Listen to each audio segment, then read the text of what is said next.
تمہیں ایک مسلمانوں کے نام سے فرقہ پیدا کرنے والے برطانیہ عیسائی ملک یا یہودی قوت یا ہندو ازم یہ آپ کو تقویت دینا چاہیں، پاکستان میں آپ کو غالب کرنا چاہیں تو اس خواب کو آپ بھول جائیں۔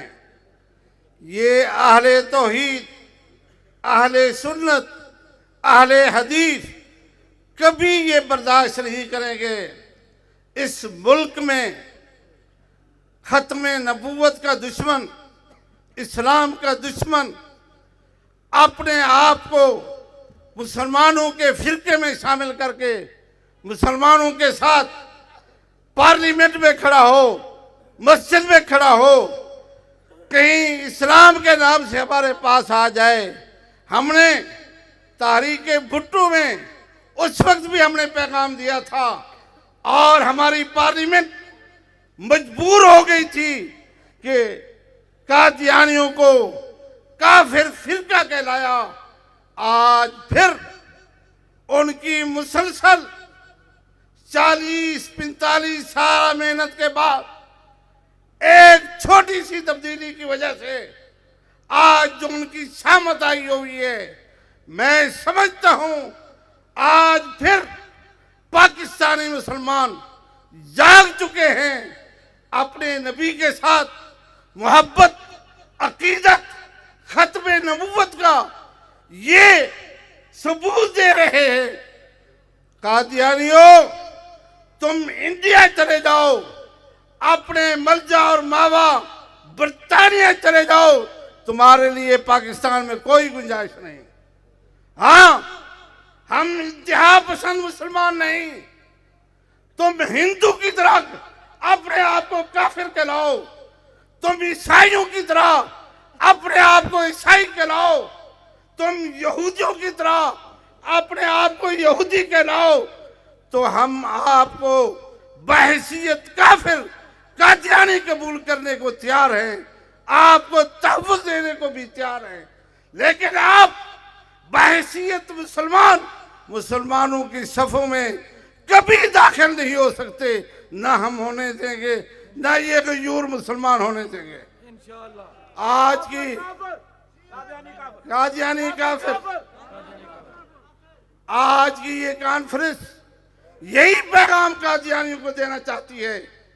قادیانیوں کے ہم نوا، ہمدرد اور ان کی پشپنائی کرنے والوں کو بھی پورے پاکستان میں اہل حدیثوں کے جمعے بھی ختم نبوت پہ ہو رہے ہیں، ان کی کانفرنسیں بھی ختم نبوت پہ ہو رہی ہیں، چاہے مرکزی جمعیت اہل حدیث ہے، یوتھ فورس ہے، اور پورے اہل سنت پاکستان کے یہ پیغام دے رہے ہیں، قادیانی آپ کافر ہیں اور کافروں کی جماعت میں رہیں، کبھی مسلمانوں کو دھوکہ دینے میں اس میں شامل نہ ہو۔ تو الحمدللہ اہل حدیثوں کی یہ محنت جو پاکستان بننے سے پہلے مولانا ثناء اللہ احمد سری رحمۃ اللہ علیہ، ہمارے علماء سیالکوٹ، ہمارے علماء اہل حدیث نے جو محنتیں کی ہیں، آج ان کے فرزند علماء، خطباء اور یہ غیرت مند عوام اور پورے پاکستان کی غیرت مند اہل سنت عوام کبھی اس بات کو برداشت نہیں کرتے کہ آپ اپنے آپ کو مسلمانوں کے ساتھ مسجدوں میں لائیں یا اپنی مسجدیں بنائیں۔ ہم حکومت پاکستان سے یہ مطالبہ کرتے ہیں، جہاں قادیانیوں کی مسجد ہے وہاں قادیانیوں کی پلیٹ اور تختی لگنی چاہیے تاکہ وہ کسی کو دھوکہ نہ دے سکیں۔ اسی طرح قادیانی آپ کو کئی بار پاکستانی عوام، غیرت مند، ایمان بھری، معاہد عوام کو اپنے آزمایا ہے۔ آپ کے لیے اس زمین پہ منافقت کے ساتھ آپ نہیں رہ سکتے، اگر رہ سکتے ہیں تو اپنے وجود کو کافر کہلا کے کافر کے طور پہ رہ سکتے ہیں۔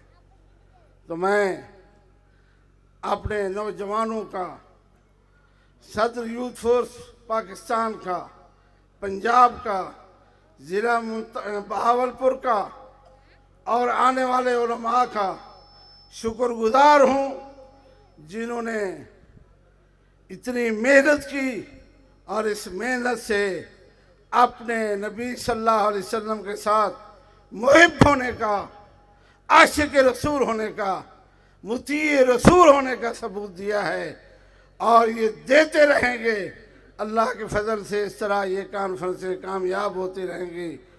اللہ سے دعا ہے اللہ تعالیٰ اس پاکستان کو اسلام کا گڑھ بنا دے۔ اللہ ہمارے سیاستدانوں کو بھی موحد اور مسلمان بنا دے۔ اللہ ہماری عوام کو بھی موحد اور مسلمان بنا دے۔